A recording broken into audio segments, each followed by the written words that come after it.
Hi guys, welcome to ABM Arnel Manalo TV.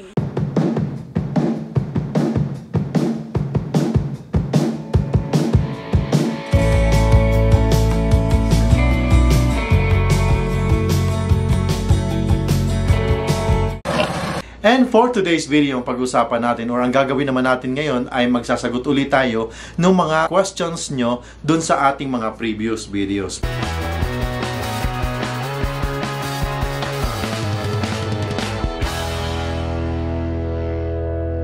Maraming pong salamat doon sa mga nagko-comment at saka nagbibigay ng kanilang mga tanong. Hindi lang po ako natututo kayo at saka yung pang ibang nakakapanood ng ating videos. Simulan na po natin. Ang unang katanungan ay nagmula kay Louie Mercado. Hello po sir, ask ko lang po magkano pa sahod nyo sa nag-aalaga? So isang tanong yon at saka isang tao, ilang baboy po alagaan? Thank you. And another question actually related din dyan, mula kay Johnny Brave, paano po pasahod nyo sa taga-alaga nyo po? Alright, thank you very much sa dalawang Louie Mercado and Johnny Brave. Shout out sa inyong dalawa. Thank you sa inyong mga katanungan. So ang strategy ko ay profit sharing. Bakit napili ko yung profit sharing instead na mag-monthly na pasahod ako? Kasi nandito ako sa abroad tapos yung nag-aalaga of course na dun sa Pilipinas. So palagay ko na mas akma ay yung kitain nila ay depende rin sa effort na ginawa nila. O bakit? Halimbawa kung sila ay maasikaso dun sa kanilang alaga, of course malaki din ang kita ng baboy. So malaki ang mapapapunta rin sa kanila kasi profit sharing. So paano ginagawa yung profit sharing? Yung expenses ay iniipon ko or tinutotal ko lahat ng expenses at binabawas ko yung lahat ng expenses do sa benta of course para makuha natin yung net profit. Yung net profit 50% mapupunta dun sa caretaker o dun sa nag-alaga and 50% mapupunta sa atin or dun sa namuhunan. Okay, ano ba naman yung mga expenses na pwede nating ibawas dun sa benta? Of course, unang-una dyan yung binili mo ng biik. Kung 3,000 yan at 10 ang palaga mo, edi 30,000 yan. Tapos kung feeds na nagamit niya mula sa nung makuha nyo na first day ng pagkakuha nyo nung biik hanggang sa market, iniipon din. So about mga 50 to 60,000 yan, mga 55,000 by average. So yung mga vitamins na ginagamit nyo o mga injections na binigay nyo doon sa mga baboy habang inaalagaan, at saka yung mga iba pang incidental cost like for example mga tubig, kung magbayad ka ng tubig, kuryente, so i-consider din natin yan. Pwede mo rin i-consider yung cost ng kulungan. Bakit? Halimbawa, kung mag-renta kayo ng kulungan, of course, expense yun. Kung ikaw naman ang nag-provide ng kulungan, pwede mo rin, style, pinarentahan mo doon sa batch na yon, so magbabawas ka rin doon. So, yun, mga ganon yung mga expenses na pwedeng mong ibawas.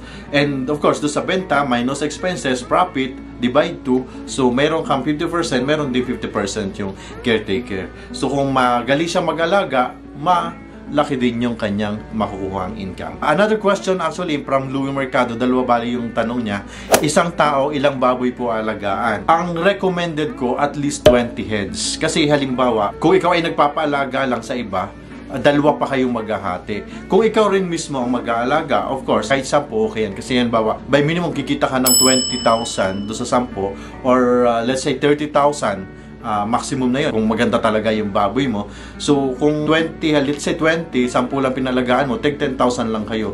Could you imagine 4 months yun? So parang 2,500 lang per month. Medyo mababa yung average. Ang aking nire-recommended at least 20. So kikita yung mga 40,000 hanggang 50,000. So hati kayo, mga tigtit 25,000 kayo. So 4 months hindi na masama. Okay na yun. Malaking bagay na yun dun sa, lalo na kung setting ay probinsya. Pero of course, probinsya naman talaga tayo nagtatayo ng babuyan kasi hindi naman pwede dun sa mga bayan-bayan. Yun dun sa fattener. Paano naman pag inahin? Of course, pag inahin, ganun din ang gagawin natin. Sales niya ay manggagaling actually dun sa biik na napuproduce ng inahin. Pero medyo long term kasi matagal. Halimbawa, kung kuha kayo ng inahin at dumalaga pa yan, so pag pinakastahan nyo, maghihintay kayo ng 114 days, 112 to 114 days.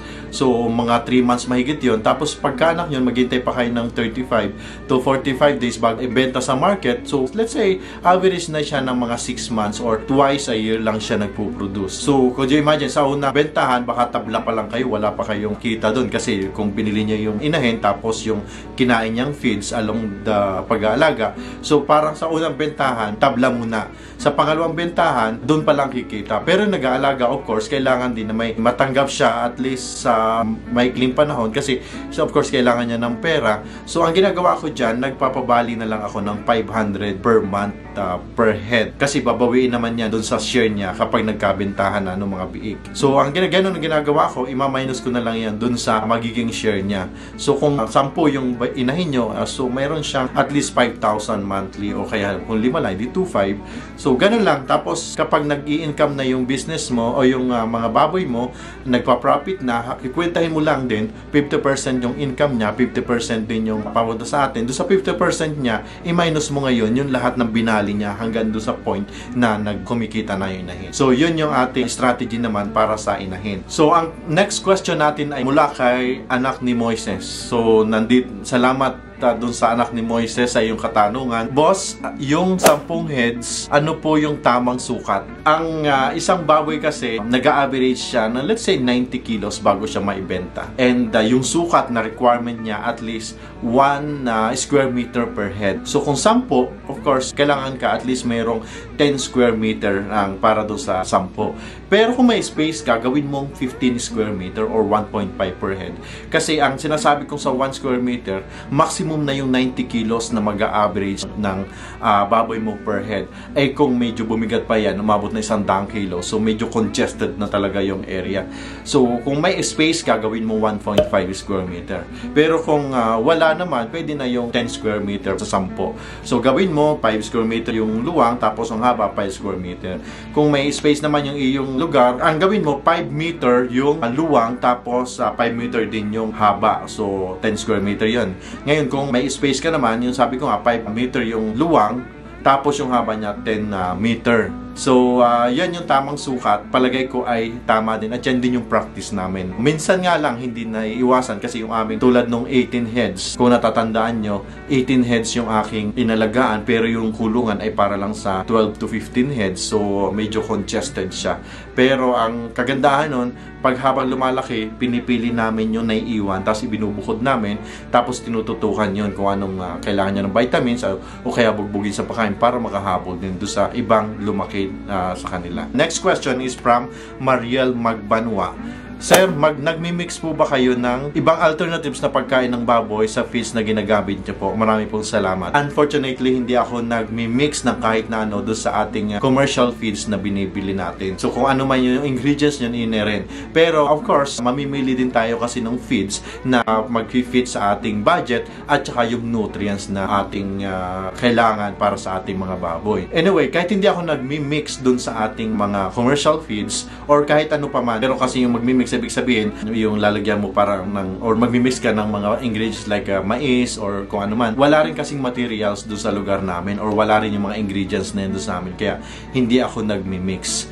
Pero ang ginagawa ko, sa grower stage ng ating baboy, binibigyan ko na lang ng natural na pagkain yung Madre de Agua at saka yung kangkong, yung ating mga alaga pag nasa grower stage o kaya doon sa inahin.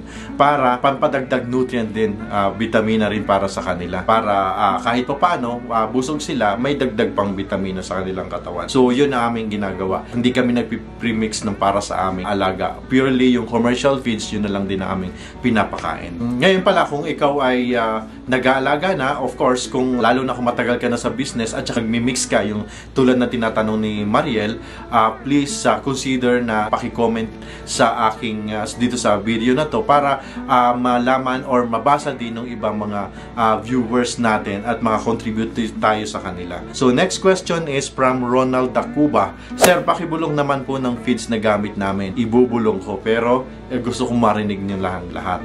So ang aming feeds na ginagamit ay dalawang brand kasi yung aming pre-starter at saka starter ginagamit ng Pigrolac pero hindi ito sponsored ng Pigrolac pero iyan yung ginagamit namin, pre-starter at saka starter. Pagdating naman sa grower at saka finisher, ang ginagamit namin ay Vital. Pero yung Vital kasi same lang din ng Pigrolac, yung gumagawa ng Pigrolac same din ng gumagawa ng Vital. So isang kumpanya lang din sila pero yung Vital medyo mas mura kaysa sa Pigrolac, parang nasa almost 200 pesos din yung difference niya sa isa't isa. So So yun, pag grower na, vital na, at saka pag finisher, vital niya. Of course, dapat i-consider din natin kung ito bang mga feeds na to ay available sa lugar nyo. Hindi natin po pwedeng ipagpilitan yung mga feeds na yan kung hindi naman available sa lugar natin. Ang ibig ko sabihin, kung bibilhan mo pa kasi sa malayo yung feeds or malayo pa yung pagmumulan, yung transport expenses niyan or transport cost, magiging part pa ng cost mo. So, tataas yung cost ng feeds. Ang gawin mo,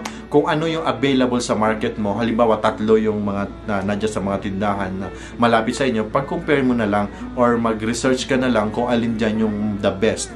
So, yun ang i-consider mo kung alin dyan yung maganda yung feedback base doon sa iba na rin nag-aalaga. So, sa pamamagitan yan, malalaman mo rin kung alin dun yung dapat i-consider mong feeds na gamitin sa lugar nyo. And also, huwag nating i-address lahat na bakit malaki ang baboy natin dahil sa feeds.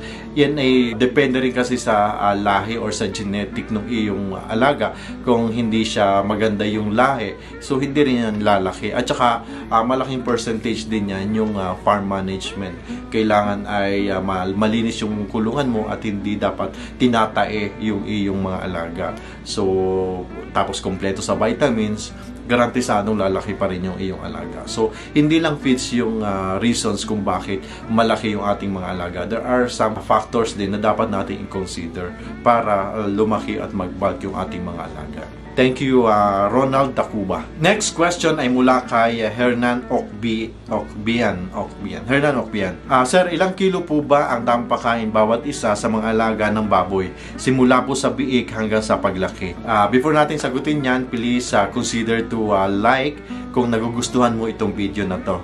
Malaking tulong po sa amin. Lagi ko sinasabi, malaking tulong at nakakataba ng puso sa amin na may nagla-like, may nagko-comment at saka may nagsasubscribe sa aking channel. Thank you very much. Hernan, actually, depende yan sa edad ng baboy. Pero of course, may factor din yung laki ng baboy. Pero para sa amin, depende yun sa edad. Ang nangyayari kasi dyan, kung halimbawa ikaw nag-produce or aynahin mo yung pagmumulan ng iyong piglets, so first 35 days kasi niyan yung booster na ginagamit, pero halos kutsara lang yan. Actually, kung after 1 week, ipapakilala mo na yung feeds na yan, para ipinapahid pa nga lang yan dun sa dede ng mga inahin. Pag dede ng mga biik, ma-absorb din nila yung feeds na nilagay mo na booster, yun na rin yung simula ng kanilang pagsasanay. So, parang kutsara lang yan. Tapos, pagdating ng halimbawa 35 to 36 na, yun ay ihihiwalay mo na, pero standard natin mga 40 to 45. Let's say 36 days inihiwalay mo na, o 35 pa, o 36 iwalay mo na. So, magpi-pre-starter na yung iyong mga alaga. Ang strategy namin dyan for the next 21 days nung mula sa pagkahiwalay ay pre-starter, pero ad libitum yung ginagawa namin. Ibig sabihin, unlimited, parang buffet. Hindi yan yung tinatakal o restricted. Kumbaga man, continuous yung feed natin. Hindi tayo nagtatakal. Pero siyempre, tingnan mo din yung pagkain dapat ay, or maganda dapat yung pagkainan mo. Hindi dapat natatapon yung feeds kasi mahal ang feeds. Yung iba, may bibili sila ng automatic feeder. Yung automatic feeder, dahil nga automatic, pag nasanggi yun, doon lang lalabas yung feeds. So, dahan-dahan din yung pagpapakain. So, yun ang ginagawa ng iba. Tapos, nag-switch na tayo sa pre-start mo, tapos na yung 21 days. So, yung next 29 days starter, yun pa rin ang sistema ad libitum pa rin. Yun nga pala, yung ating free starter, mga 4 na sako. Sa buong duration ng 21 days, mga 4 na sako yung magagamit mo. Pero yung next 29 days, starter na gagamitin mo, ganun pa rin, ad libitum, mga 10 sako yung ginagamit namin dyan. Pagdating naman pag natapos mo yung 29 days, yung next 56 days, restricted na, ibig sabihin ditakal na. At nagsisimula yan sa 12 kilos. 6 kilos sa umaga, 6 kilos sa hapon. Tapos sa tanghali, yun nga, Madre de Agua at saka kung yung ginagamit namin. So mag-start siya ng 12 kilos per day hanggang sa ma-approach mo na yung 56 days o malapit at 2 weeks before yata, 1 week before the 56 days. 12 kilos, nag-switch na sa 24 kilos kasi ang laki-laki na ng baboy mo. So kailangan niya na 24 kilos. So yung buong duration na yan, mga 21 sacks yung magagamit mo na pre-starter. 25 sacks kasi kasama yung finisher or mga 4 na sakong finisher. Yung finisher, after mo na mag-grower na 56 days, mga 2 weeks mo siyang i-finisher. So mga 4 na sako yan. yan na yung pangtapos hanggat di mo na ibenta sa market. Pero most of the time, yung ating mga ibang growers din, hindi sila nagpapakain na ng finisher o hindi na umaabot ng stage na yun, nabibenta na rin. At saka iba talaga, ayaw talaga magpakain ng finisher. Pero sa case namin, nagpapakain ako ng at least 2 weeks, yung last 2 weeks, pinapakain namin ng finisher para mas maganda yung resulta ng karne. Dahil yung nagpapa-impis daw yan ng taba yung finisher. So mga 4 na sako yan. Ngayon, kung gusto mong malaman ano ba talaga yung daily, kasi para ang pinakatanong mo dito yung daily. So kung napanood mo yung video na yan, i-check mo yung description. Nandyan yung link ng Google Drive, pwede mo siyang i-download. Diyan ko inilagay yung ano ba yung dami ng pakain everyday hanggang sa mabenta mo yung baboy. Yan yung recommended ko at saka yan din yung sinusunod namin. Baka sakaling applicable din sa inyo. Alright, thank you sa mga katanungan niya and shout out kay Sir Edwin Mercado ng Vision Feeds. So, salamat sir sa mga contributions mo sa pag-share din ng mga karanasan mo sa pagbababoy and napag-alaman ko nga na yung Vision Feeds na ginagamit mo ay maganda talaga din sa baboy. Kung doon sa mga nakapanood nyo, yung feeds na yan, I think available yan sa somewhere in Batangas. So, comment nyo na lang below kung gusto nyo, kung interesado kayo na subukan yung Vision Feeds. Thank you Sir Edwin sa iyong contribution sa ating mga videos. Alright? So, yan lang muna ang ating ma-share today. Salamat sa mga nag-comment, salamat sa mga nagtatanong. Kung hindi ka pa nga nakasubscribe, please subscribe now. At saka, click mo na rin yung notification bell, select mo yung all, para every time na mag-upload ako ng bagong video, bagong kaalaman, ikaw yung kauna-unahang ma-notify. Alright? Thank you very much and see you next time. Bye-bye!